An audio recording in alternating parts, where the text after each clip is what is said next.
Hey guys, welcome back to my channel. As you guys probably know, I haven't been posting anything recently.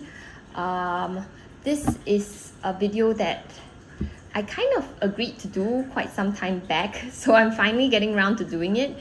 Yeah, this is the latest in the Can You Guess Which is Real and Which is Fake series. So let's get on with that.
Okay, so can you guess which is real and which is fake?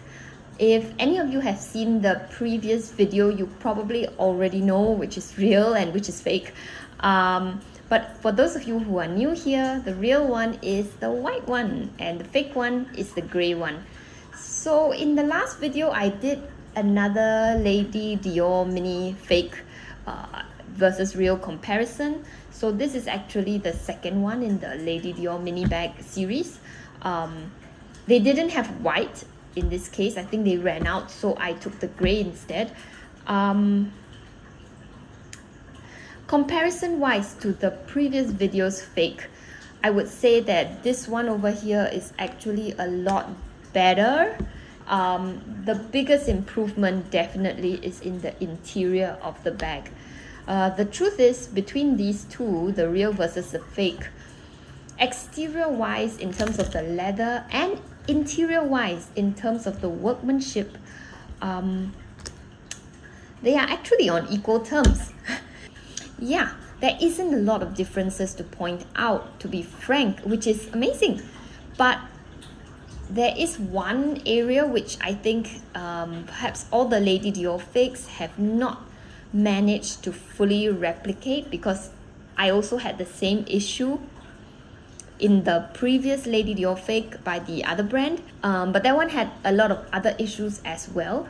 For this current fake one, this is the only issue that I find. So if you look at the Lady Dior tag, as I mentioned previously, the real one is very, very tight. It's actually really hard to shift around. You can even kind of clip your twilly or whatever you call the handle protector underneath here, and it stays because it's really, really tight. Because it's so tight, it presses this part against the bag, which means that these alphabets don't tend to move so much. Okay, they still move, but not as badly. They don't really get out of order so often, so it says Dior instead of, I don't know, Doi.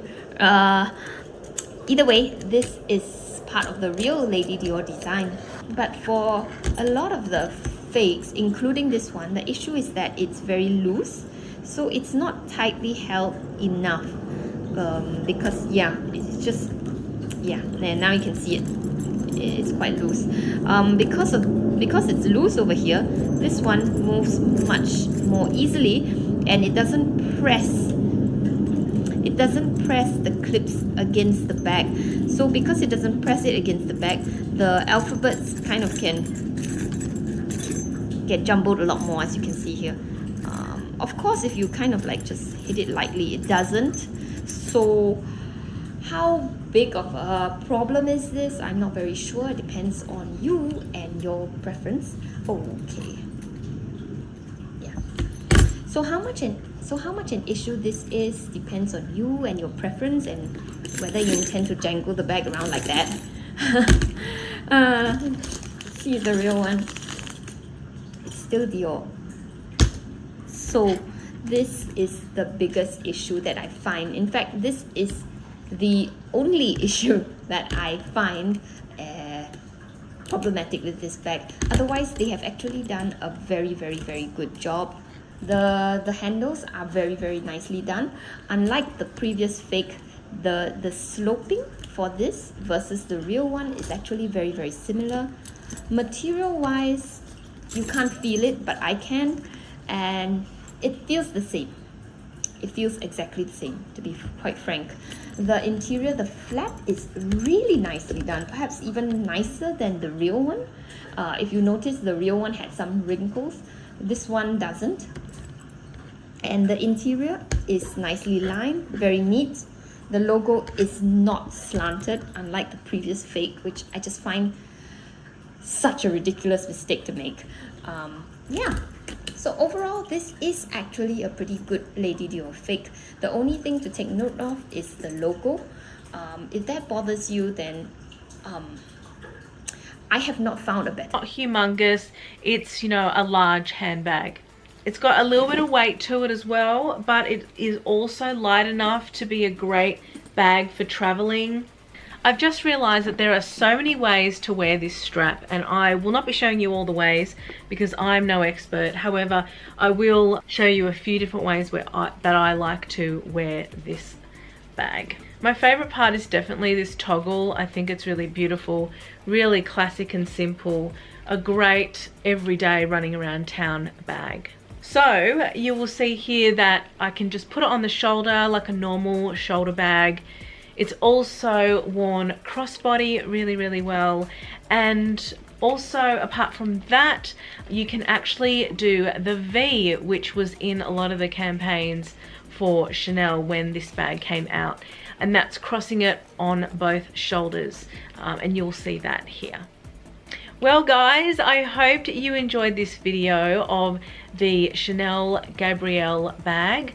It comes in a couple of different sizes as well as so many ranges of colors.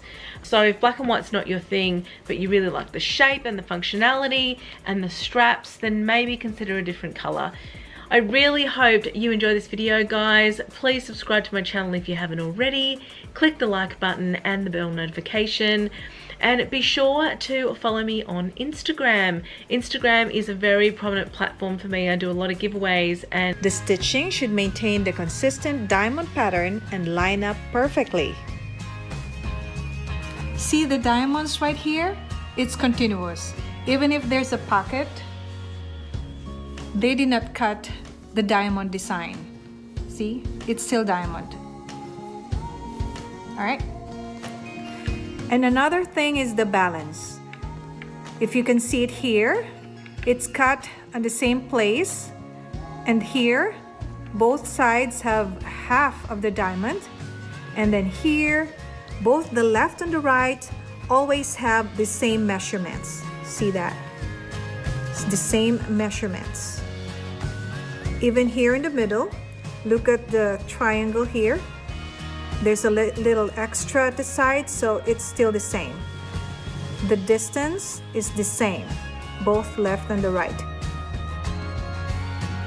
Now let's check the double letter C lock. Right letter C should be overlapping the left C at the top, and left C should be overlapping the right C at the bottom. Look at this stamp on the hardware.